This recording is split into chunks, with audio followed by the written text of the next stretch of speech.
What is a soul? It's like electricity. We don't really know what it is, but it's a force that can light a room. Ray Charles was blind, but he could still seek rhythm, and he could still get down. He was a singer, songwriter, and a musician. He was original by combining different styles of music to create his own sound. This made him a huge star. The Godfather of Soul, aka James Brown, his style was called funk. It became almost as popular as traditional soul music.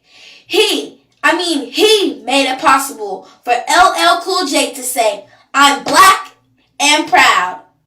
Now Marvin Gaye, he was known as a major pop star that only recorded pop songs. But in the 1970s, he surprised everyone, coming out with what people called the greatest album of all time. He knew it was a risk, but he took that chance anyway. His song "What's Going On" brought in a new period of socially conscious soul. All of these artists started off with the same background of this style. This style has been performed by African Americans since the 1930s. They used to call it race music because it was performed by African Americans. Soul came from the African American gospel. There were two styles of soul, up-tempo and slow gospel. This style was created because gospel became secular. Over the years, R&B and soul has always been changing. Beyonce, Rihanna, and John Legend have all brought new styles with faster beats and lighter song subjects, while TLC, Boyz II Men, and Dru Hill were popular in their time but are less popular now because their songs were more slow and soulful. The two eras are similar in the name and promotion but are different with people's emotions and demographic features. Before, R&B and soul was about group singing about love and what it meant to be in love. The music influenced by jazz and classical blues. Boyz II Men, TLC, En Vogue, and New Edition are no longer recording.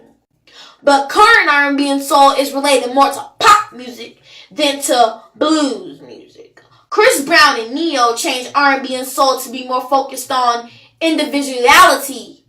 The style from the 1990s could either make you feel happy or sad.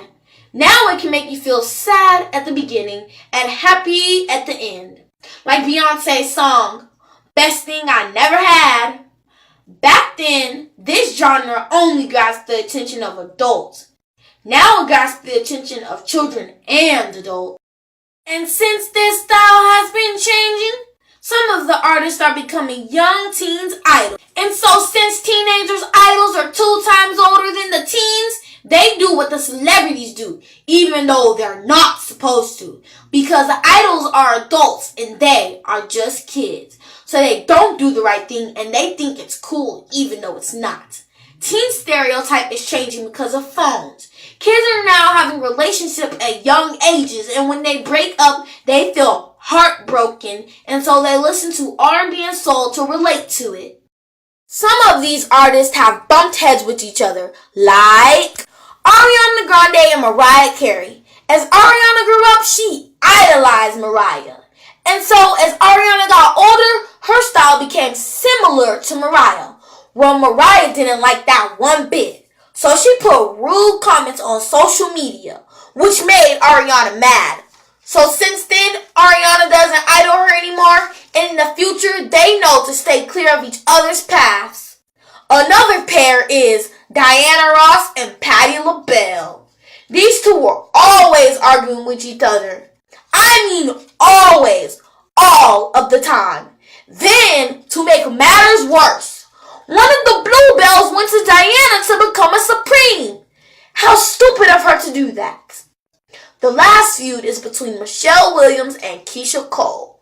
When Michelle was on stage for Destiny's Child reuniting for the Super Bowl in 2003, Keisha Cole posted a mean comment on Twitter. That made Michelle mad. So these two were going at it for some time. But they finally made up and they are all good now. Creativity, Destiny's Child, What's Going On? It tells a story of artists past. Anita Baker. We Are the World, Calm, The World's Greatest, Al Green, Lean on Me, Frankie Beverly. These are all things people think of when they hear the words R&B and soul.